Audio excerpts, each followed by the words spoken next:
옛날 어느 마을에 소문난 부자 최선비가 살았습니다. 최선비는 대대로 내려오는 가문의 재산을 물려받아 풍족하게 살고 있었지만 과거 시험에는 번번이 낙방하여 벼슬길에 오르지 못했습니다.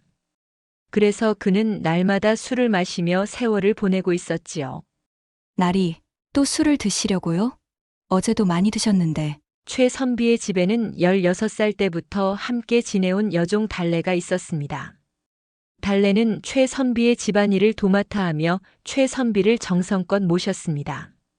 달래야, 내 인생이 이렇게 허무한데. 술이라도 마셔야 마음이 풀리지 않겠느냐? 하지만 날이 건강이 걱정됩니다. 요즘 얼굴색이 점점 나빠지고 계세요. 달래는 언제나 최선비를 걱정했습니다. 달래가 최선비 집에 들어온 지 벌써 10년이 되어가고 있었습니다. 처음에는 어린 나이에 집안 형편이 어려워 팔려왔지만 시간이 지나면서 최선비에게 깊은 정이 들었지요. 그날도 최선비는 밤늦게까지 술을 마시고 들어왔습니다. 달래는 대문 앞에서 최선비를 기다리고 있었습니다. 아이고, 날이 또 많이 드셨네요. 이리 오세요. 방으로 모셔드릴게요. 달래는 비틀거리는 최선비의 팔을 부축하여 방으로 들어갔습니다. 달래가 최선비의 옷을 벗기고 이불을 덮어주자 최선비는 곧바로 코를 골며 잠이 들었습니다. 에휴, 날이 언제쯤 술을 그만 드실까? 달래는 한숨을 쉬며 최선비의 얼굴을 바라보았습니다. 최선비의 잘생긴 얼굴에는 어느새 주름이 깊게 패여 있었고 술로 인해 얼굴이 붉게 상기되어 있었습니다. 다음 날 아침 달래는 일찍 일어나 최선비가 좋아하는 해장국을 끓였습니다. 숙취에 좋은 콩나물과 시원한 물을 듬뿍 넣은 국이었습니다. 날이 일어나세요. 아침 식사 준비됐습니다. 달래의 부르는 소리에 최선비는 머리를 부여잡고 천천히 일어났습니다. 아이고 머리야. 달래야, 어제 내가 또 많이 마셨느냐? 예, 날이 어제는 정말 많이 드셔서 걱정했어요. 자, 이 해장국 드시면 좀 나아질 거예요. 달래가 내온 해장국을 한 숟가락 떠먹은 최선비의 얼굴에 생기가 돌았습니다. 역시 달래가 끓인 국은 맛이 다르구나. 어떻게 이렇게 맛있게 만드는 것이냐? 날이 입맛에 맞게 정성껏 끓였을 뿐이에요. 달래는 최선비가 음식을 맛있게 먹는 모습을 보며 미소를 지었습니다. 최선비는 달래가 만든 음식만 먹었습니다. 어릴 때부터 까다로운 입맛을 가진 최선비였지만 달래가 만든 음식은 언제나 맛있게 먹었지요. 달래야, 너 없이는 정말 밥 한 끼도 제대로 먹기 힘들 것 같다. 과찬이십니다. 날이 제가 할 수 있는 일이라곤 이렇게 음식 만드는 것밖에 없으니까요. 음식 솜씨 하나만으로도 너는 이미 내게 없어서는 안 될 사람이야. 달래는 최선비의 말에 가슴이 뛰었지만 감정을 숨기고 고개를 숙였습니다. 그녀의 마음은 이미 오래전부터 최선비를 향해 있었지만 그것은 여종의 분수에 넘치는 일이라 생각했습니다. 그런데 바로 그날 최선비의 집에 뜻밖의 손님이 찾아왔습니다. 그 지역의 큰 부자이자 세도가 박진사의 심부름꾼이었습니다. 안녕하십니까? 최선비님. 저희 박 진사님께서 중요한 말씀이 있으시다고 꼭 찾아뵙자고 하셨습니다. 박진사라. 무슨 일로 날 찾는 것인지. 최선비는 의아해하면서도 박진사를 만나기로 했습니다. 박진사는 그 지역에서 큰 영향력을 가진 인물이었기에 함부로 거절할 수 없었지요. 심부름꾼이 돌아간 후 최선비는 생각에 잠겼습니다. 박진사가 자신을 찾는 이유가 무엇일까 궁금했습니다. 달래야, 박진사께서 나를 찾는다는데 무슨 일일까? 글쎄요, 날이. 하지만 박 진사님은 이 지역에서 큰 권력을 가진 분이니 분명 중요한 일일 거예요. 그런데 이상하구나. 그동안 박진사와는 별다른 인연이 없었는데. 최선비는 선뜻 이해할 수 없었습니다. 그는 평소 집안에만 틀어박혀 지내거나 술집에서 시간을 보냈기 때문에 사회적 교류가 많지 않았습니다. 어쩌면 좋은 소식일지도 모르잖아요. 날이. 달래의 말에 최선비는 고개를 끄덕였지만 왠지 모를 불안감을 떨칠 수 없었습니다. 이틀 후 박진사가 최선비의 집을 방문했습니다. 달래는 정성껏 차린 다과상을 들고 방으로 들어갔습니다. 어서 오십시오, 박 진사님. 멀리서 찾아주시니 영광입니다. 최선비가 공손히 인사하자 박진사는 흡족한 표정으로 자리에 앉았습니다. 최선비, 그동안 안부 잘 지내셨소? 예, 덕분에 별 탈 없이 지내고 있습니다. 듣자하니 최선비는 아직 장가를 가지 않았다고 하던데 그것이 사실인가? 최선비는 갑작스러운 질문에 당황했습니다. 예. 아직 인연을 만나지 못해서 그렇습니다. 그렇군. 사실 내가 오늘 찾아온 이유가 바로 그 때문이요. 달래는 방 밖에서 이 대화를 듣고 있었습니다. 그녀의 가슴이 갑자기 두근거리기 시작했습니다. 최선비, 오늘 내가 찾아온 이유는 혼사에 관한 이야기 때문이네. 혼사라니요? 제가 아직 장가를 가지 않은 것은 사실이지만 내게 딸이 하나 있는데 나이도 적당하고 이제 혼기가 찼다네. 그런데 최선비의 인품과 가문이 마음에 들어 사위로 맞이하고 싶어 찾아왔네. 최선비는 깜짝 놀랐습니다. 박진사와 같은 세도가의 딸과 혼인한다는 것은 꿈에도 생각하지 못했던 일이었습니다. 그렇게 된다면 정말 큰 영광이지만 박 진사님과 같은 분이 사이가 되기에는 제가 너무 부족합니다. 겸손할 필요 없네. 내 딸도 최선비의 소문을 듣고 흐뭇해하더군. 그리고 혼인이 성사된다면 최선비가 벼슬길에 오를 수 있도록 내가 도와주겠네. 박진사의 말에 최선비의 눈이 번쩍 뜨였습니다. 그동안 과거 시험에 낙방하여 벼슬길을 포기했던 그에게는 큰 유혹이었습니다. 정말입니까? 그렇다면 저야 감사할 따름이지요. 그럼 날짜를 잡아 사주단자를 보내도록 하겠네. 박진사가 돌아간 후 최선비는 기쁨에 들떠 달래를 불렀습니다. 달래야, 내가 드디어 혼인을 하게 되었다. 그것도 박 진사의 딸과 말이다. 달래는 그 말을 듣자 얼굴이 하얗게 변했지만 억지로 미소를 지었습니다. 축하드립니다. 날이 정말 좋은 소식이네요. 게다가 박 진사께서 내가 벼슬길에 오를 수 있도록 도와주시겠다고 하셨다. 이제 나도 인생이 달라질 것 같구나. 달래는 무언가 말하려다가 입을 다물었습니다. 그리고 밖으로 나가 혼자 눈물을 흘렸습니다.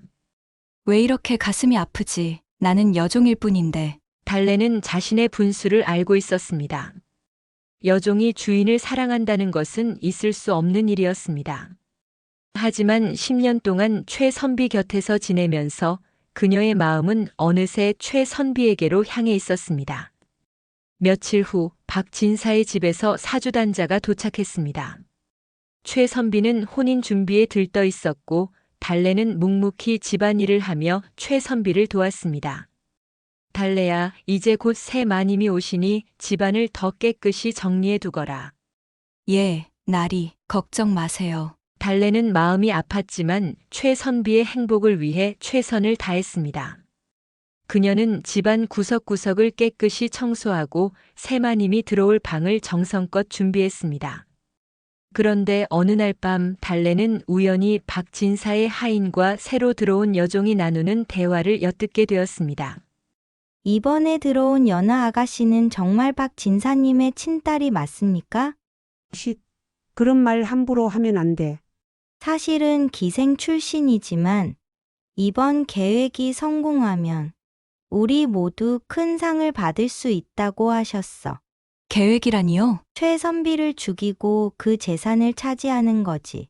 최선비가 죽으면 그 재산은 모두 연하 아가씨 것이 되고 그걸 박 진사님이 관리하시게 되는 거야. 달래는 그 말을 듣고 큰 충격을 받았습니다. 그녀의 온몸이 떨렸습니다. 이런, 이게 무슨 끔찍한 계략이람. 달래는 즉시 최선비에게 알리려 했지만 최선비는 이미 박진사의 말에 홀려 있었습니다. 게다가 박진사의 권력은 너무나 강했기에 단순히 달래의 말만으로는 믿어주지 않을 것이 분명했습니다. 어떻게 해야 나리를 구할 수 있을까? 달래는 고민 끝에 마을의 의원을 찾아갔습니다. 의원님, 제발 도와주세요. 우리 나리께서 위험에 처해 있습니다. 무슨 일인데 그렇게 급한 표정이냐? 달래는 자신이 들은 대화를 상세히 의원에게 알렸습니다.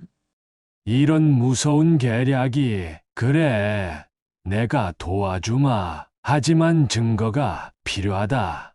의원은 진지한 표정으로 말했습니다. 어떻게 증거를 찾을 수 있을까요? 그들이 어떤 방법으로 최선비를 해치려 하는지 알아내야 한다. 그래야 해비할 수 있을 것이다. 달래는 고개를 끄덕였습니다. 그녀는 최선비를 구하기 위해 무슨 일이든 할 준비가 되어 있었습니다. 의원님, 제가 어떻게 해야 할지 알려주세요. 저는 나리의 목숨을 구하기 위해서라면 무슨 일이든 하겠습니다. 의원은 달래의 진심 어린 마음에 감동했습니다. 내 마음이 정말 대단하구나. 좋아. 내가 도울 방법을 생각해보자. 혼인 날짜가 점점 다가오고 있었습니다. 달래는 매일 밤 몰래 박진사의 집 주변을 맴돌며 정보를 수집했습니다. 그러던 어느 날 달래는 박진사의 집에서 의심스러운 물건을 가지고 나오는 하인을 발견했습니다. 달래는 조심스럽게 그 하인을 미행했고 하인이 버린 작은 보자기를 주었습니다. 그 안에는 하얀 가루가 조금 묻어 있었습니다. 달래는 즉시 의원에게 그 가루를 보여주었습니다. 이것은 비상이라는 독약이다. 조금씩 먹으면 천천히 죽게 만드는 독이지. 아이고, 역시 그들은 나리를 독살하려는 거군요. 그래, 이제 증거가 생겼다. 하지만 아직 부족해. 어떻게 그 독을 최선비에게 먹일 계획인지 알아내야 한다. 달래는 더욱 경계를 강화했습니다. 그녀는 최선비의 음식을 누가 만들고 어떻게 전달되는지 세심히 관찰했습니다. 혼인 날짜가 정해지고 최선비의 집에는 박진사의 딸 연화가 시집왔습니다. 연화는 겉으로는 단아하고 우아한 모습이었지만 달래만 바라보면 차갑고 날카로운 눈빛을 보였습니다. 혼례식 다음 날 연화는 집안의 모든 일을 자신의 방식대로 바꾸기 시작했습니다. 이제부터 나리의 식사는 내가 직접 챙길 테니 내는 부엌 일과 빨래만 하도록 해. 연화의 명령에 달래는 고개를 숙였습니다. 하지만 최선비의 식사를 다른 사람이 챙긴다는 것이 달래는 너무 걱정되었습니다. 마님, 나리께서는 입맛이 까다로우셔서 제가 만든 음식만 드셨습니다. 갑자기 바꾸시면 뭐? 감히 상전의 말에 대꾸하느냐? 연화는 회초리를 들어 달래의 종아리를 내리쳤습니다. 달래는 아픔을 참으며 자신의 방으로 돌아갔습니다. 이대로는 안 돼. 나리께서 독을 드시게 될 거야. 달래는 그날 밤 몰래 부엌으로 들어가 연화가 준비해둔 양념들을 살펴보았습니다. 그리고 의심스러운 하얀 가루가 든 작은 보자기를 발견했습니다. 그날부터 최선비는 연화가 만든 음식을 먹기 시작했습니다. 처음에는 입맛에 맞지 않아 거의 먹지 않았지만 점차 조금씩 먹게 되었습니다. 그러나 날이 갈수록 최선비의 얼굴색이 창백해지고 기운이 없어 보였습니다. 나리, 괜찮으세요? 얼굴이 너무 안 좋아 보이는데. 달래가 걱정스럽게 물었지만 연화가 바로 끼어들었습니다. 내가 무슨 상관이냐? 서방님은 내가 돌볼 테니 내 할 일이나 해. 달래는 더 이상 최선비에게 가까이 갈 수 없었습니다. 그녀는 밤마다 몰래 최선비의 방 근처를 맴돌며 상태를 살폈습니다. 어느 날 밤 달래는 연화와 그녀의 몸종이 나누는 대화를 엿들었습니다. 아직도 죽지 않네요. 비상을 더 넣어야 하는 것 아닐까요? 조급해하지 마. 너무 갑자기 죽으면 의심을 살 수 있어. 조금씩 천천히 해야 해. 달래는 즉시 의원에게 달려갔습니다. 의원님, 이제 확실해졌어요. 그들이 나리께 비상을 먹이고 있어요. 의원은 생각 끝에 가짜 비상을 만들어 주었습니다. 겉모양은 똑같지만 독성이 없는 가루였습니다. 또한 최선비에게 줄 해독제도 함께 주었습니다. 이 해독제를 최선비에게 몰래 먹이고 진짜 비상을 이 가짜로 바꿔치기 하거라. 그러면 시간을 벌 수 있을 것이다. 네, 정말 감사합니다. 의원님. 달래는 밤중에 몰래 부엌에 들어가 진짜 비상을 가짜로 바꿔치기 했습니다. 그리고 다음 날부터는 매일 밤 최선비의 방에 몰래 들어가 해독제를 줄 방법을 찾았습니다. 하지만 연화는 달래를 철저히 감시했고 최선비의 방에 얼씬도 못하게 했습니다. 달래는 고민 끝에 과감한 계획을 세웠습니다. 직접 행동에 나서야겠어. 달래는 의원에게 도움을 청했습니다. 의원님, 제가 한 가지 계획이 있습니다. 하지만 위험할 수 있어요. 어떤 계획이냐? 제가 일부러 밥상을 엎어서 연화가 만든 음식을 최선비께서 드시지 못하게 하고 그 사이에 관가에 신고할 증거를 확보하는 겁니다. 다음 날 아침 연화가 최선비의 아침상을 들고 가는 순간 달래는 일부러 연화와 부딪혔습니다. 그 바람에 음식이 바닥에 쏟아졌습니다. 이런, 죄송합니다, 마님. 제가 미처 보지 못했어요. 이 버릇없는 것. 어떻게 감히. 연화의 분노가 폭발했습니다. 그녀는 달래의 머리채를 잡고 끌고 가 창고에 가두었습니다. 이 년은 내일 아침에 동네 장터에 팔아버릴 테다. 감히 내 계획을 방해하다니. 달래는 창고에 갇혔지만 이미 의원에게 연화의 계략을 알리고 도움을 청해둔 상태였습니다. 의원은 마을의 유지들과 함께 증거를 모으고 있었습니다. 창고에 갇힌 달래는 어떻게든 빠져나가려고 했습니다. 그녀는 창고의 낡은 벽을 살펴보았고 틈새를 발견했습니다. 여기서 나가야 해. 나리의 목숨이 위험해. 달래는 온 힘을 다해 벽의 틈새를 넓혔고 겨우 몸을 빼내는데 성공했습니다. 그날 밤 연화와 박진사는 최선비의 방에서 비밀 대화를 나누고 있었습니다. 아버님, 이제 얼마 남지 않았습니다. 하지만 그년이 방해해서 일이 늦어지고 있어요. 참을성 있게 기다려라. 최선비가 죽으면 그의 모든 재산은 내 것이 될 테니. 하지만 그 여종이 의심하고 있어요. 오늘 일부러 밥상을 엎었다니까요. 그래. 그렇다면 더 조심해야겠구나. 내일 아침 일찍 그 여종을 멀리 팔아버리도록 해라. 달래는 창고를 탈출한 후 바로 의원의 집으로 달려갔습니다. 의원님, 이제 시간이 없어요. 나리께서 정말 위험합니다. 의원은 이미 관아에 알려 포졸들을 대기시켜 두었습니다.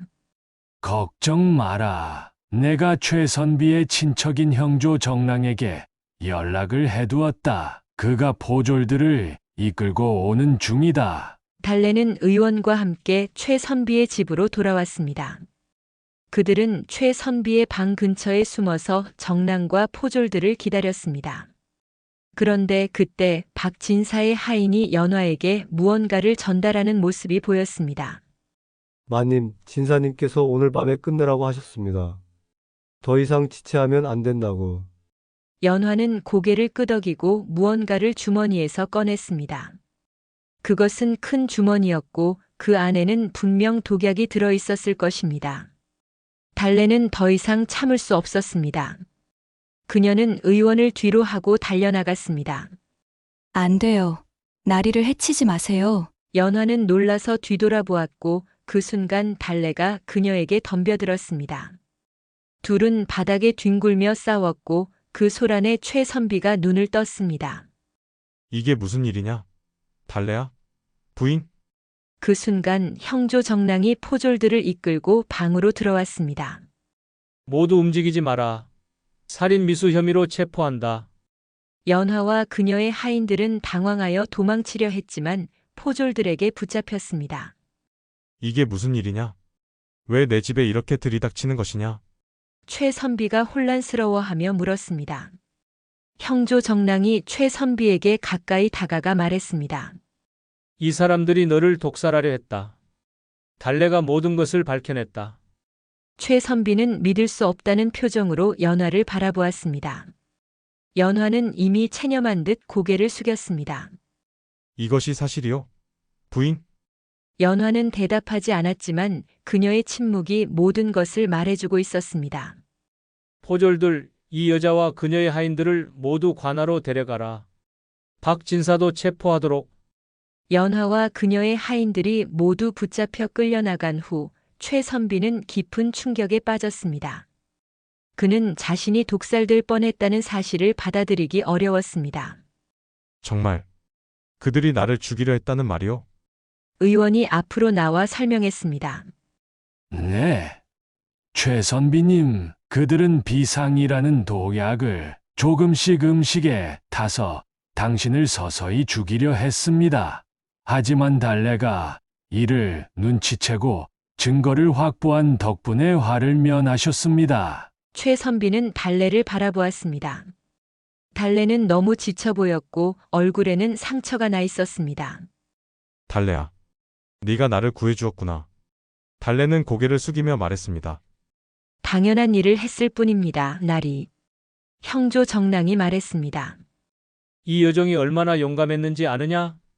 내 목숨을 구하기 위해 자신의 목숨까지 내놓았다. 그녀가 아니었다면 넌 이미 이 세상 사람이 아니었을 거야. 최선비는 크게 감동했습니다. 그는 달래에게 다가가 그녀의 손을 잡았습니다. 어떻게 이 은혜를 갚아야 할지 모르겠구나. 며칠 후 최선비는 의원의 치료를 받으며 건강을 회복해 나갔습니다. 달래는 밤낮으로 최선비를 간호했습니다. 그녀는 최선비가 좋아하는 음식을 정성껏 만들어 그의 기력을 돋우려 했습니다. 한편 박진사와 연화는 관아에서 신문을 받았습니다. 그들은 결국 모든 죄를 자백했고 살인 미수와 사기 혐의로 엄중한 형벌을 받게 되었습니다.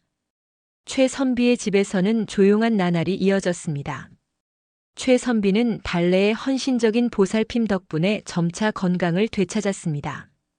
달래야, 내 덕분에 내가 다시 건강을 되찾고 있구나.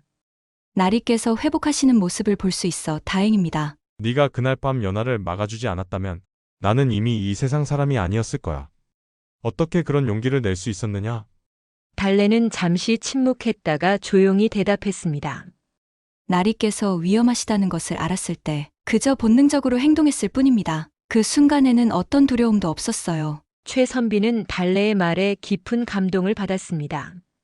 그는 지난 10년간 달래가 자신을 어떻게 돌봐왔는지를 새삼 깨달았습니다.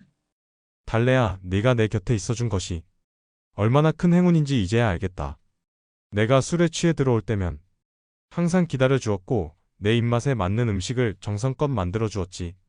내가 아플 때면 밤새 간호해 주었고.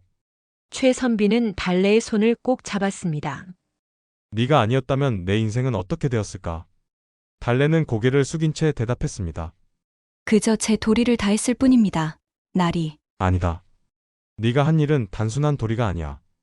그것은 진심에서 우러나온 마음이었지. 최선비는 불현듯 무언가를 깨달은 듯 했습니다.